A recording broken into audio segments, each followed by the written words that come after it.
तो फ्रेंड्स, आज मैं आपके लिए एक हार्ट टचिंग स्टोरी लेकर आई हूँ। ये हार्ट टचिंग स्टोरी एक पूजा नाम की लड़की की है जो कि पटना में रहकर बैंकिंग की तैयारी कर रही थी।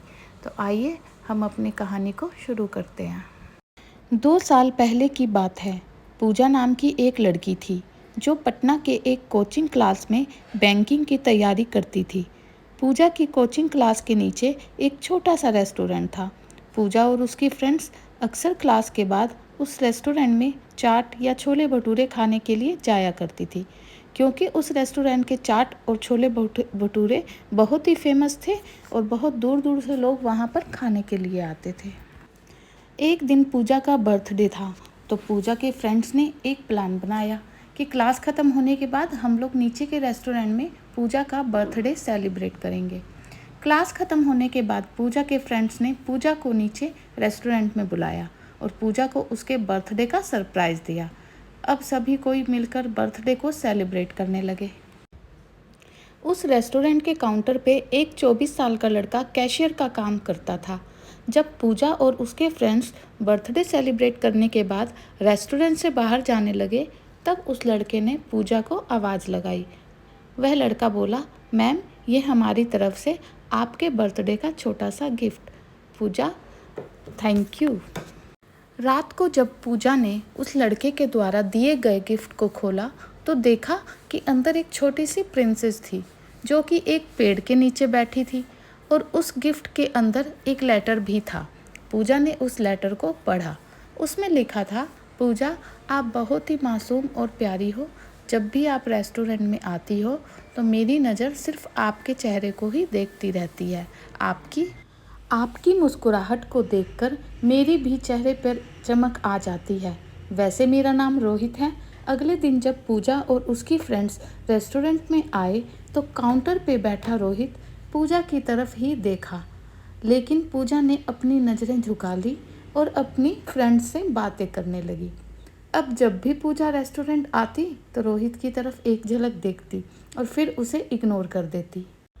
और इसी तरह कुछ दिन बीत गए। रोहित पूजा से बात करना चाहता था, लेकिन पूजा की तरफ से कोई जवाब नहीं मिलने के कारण रोहित भी बात करने की हिम्मत नहीं जुटा पा रहा था।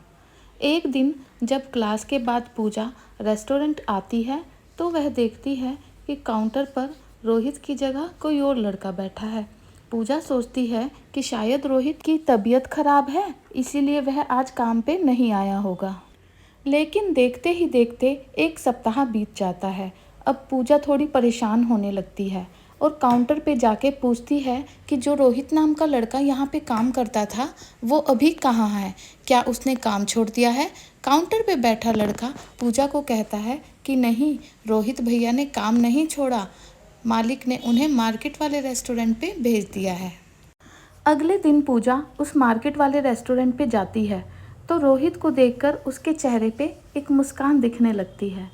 रोहित पूजा को देखकर तुरंत काउंटर से बाहर आता है और कहता है, मैम, आप यहाँ पे और आपके फ्रेंड्स नहीं आए।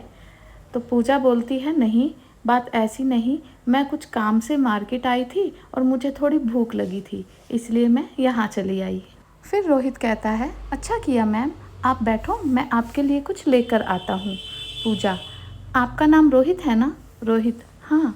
पूजा, मुझे आपसे कुछ बात करनी है, क्या आप कल मुझे क्लास के बाद मिल सकते हो? रोहित, ठीक है मैम, कल मैं क्लास के बाद आपसे मिलूँगा। क्लास ख़त्म होने के बाद दोनों मिलते हैं।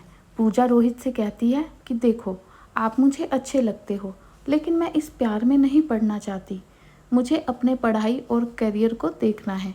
रोहित ने कहा, देखो मैम, मैं ऐसा कुछ नहीं करूँगा जिससे कि आपकी पढ़ाई को नुकसान हो, लेकिन मैं क्या करूँ, आपको देखते ही देखते मुझे कब आपसे प्यार हो गया, मुझे पता ही नहीं चला।